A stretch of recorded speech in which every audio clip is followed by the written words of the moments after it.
We've seen that complete occlusion of a coronary arterial vessel renders the entire thickness of the myocardial wall it supplies at risk of infarction and manifests as ST elevation on the ECG.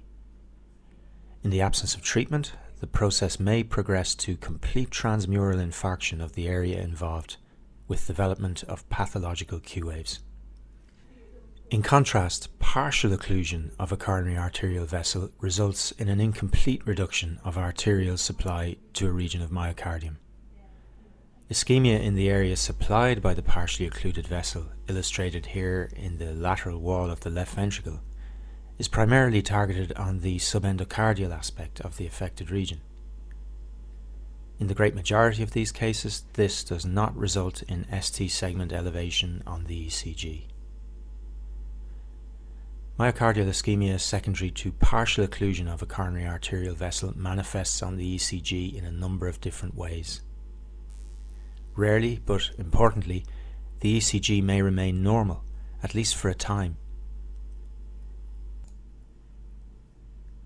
However, the classical ECG abnormalities associated with ischemia are depression of the ST segment below the isoelectric line, this is the most common finding, or, as illustrated here, inversion of T waves in leads with dominant OR waves, loss of concordance.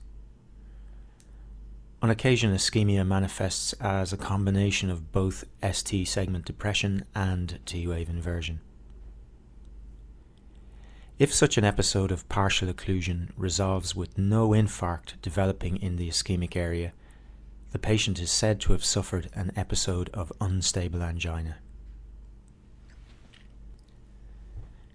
In some cases of partial obstruction, however, the loss of blood supply may be sufficient to progress to infarction in a limited region of the ischemic area. The susceptibility of the ventricular wall to this type of partial thickness infarction is not uniform. Again, the subendocardial region seems to be the most precarious in terms of blood supply. The ECG changes associated with infarction in this situation are identical to those of pure ischemia, with depression of the ST segment, T-wave inversion, or both. Unlike infarction secondary to complete vessel occlusion, ST elevation is not observed on the ECG. Also, as much of the myocardial wall under the lead remains viable and actively depolarizing, no window is created into the left ventricular cavity, so pathological Q waves do not develop. This is a non-ST elevation MI. As the ECG changes of unstable angina and non-ST elevation MI are identical, the two entities cannot be distinguished based purely on the analysis of the ECG. You need a second test to separate the two. As myocardial muscle dies, it releases cardiac markers such as cardiac troponin into the bloodstream. Therefore, if the patient develops elevated levels of cardiac markers in the blood, in association with the ECG changes we've described, they are said to have had a non-ST elevation MI. If the blood levels remain normal, they have pure ischemia, unstable angina. Unstable angina and non-ST elevation MI are grouped together under the general term non-ST elevation acute coronary syndromes. The mechanism generating ST depression and T-wave inversion in patients with unstable angina and non-ST elevation MI are poorly understood. They may relate to abnormal electrical events at the margins between ischemic and adjacent normal regions of myocardium. Perhaps for this reason, and in marked contrast to ST elevation MI, the distribution of the ECG changes among the leads correlates poorly with the vessel obstructed. The ECG shown here from a patient with typical chest pain demonstrates T-wave inversion, which is certainly consistent with myocardial ischemia. However, we cannot deduce which coronary vessel is involved. So, We've seen that in ST elevation MI, untreated complete arterial occlusion may progress to infarction of the full thickness of the affected myocardial wall.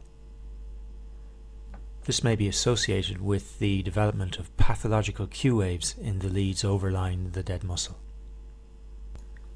In contrast, partial occlusion may progress to localized infarction, the process tending to focus on the subendocardium.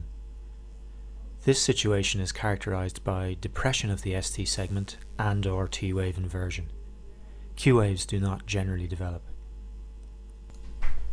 Because of these associations between ECG abnormalities and pathological findings, you may see these differing situations referred to as Q-wave MI, full thickness infarction, or transmural infarction, or in the case of non-ST elevation MI, non-Q-wave infarction, partial thickness, or subendocardial infarction. While these designations do have meaning in the presence of further supporting evidence, such as echo or cardiac MRI, the anatomical and pathophysiological correlations they imply are far from perfect, and the terms should not be used interchangeably. At the present time, when dealing with suspected acute coronary syndrome, the key is the initial diagnosis, followed by accurate identification of the presence or otherwise of significant ST elevation. The latter is the prime determinant of the appropriate treatment pathway.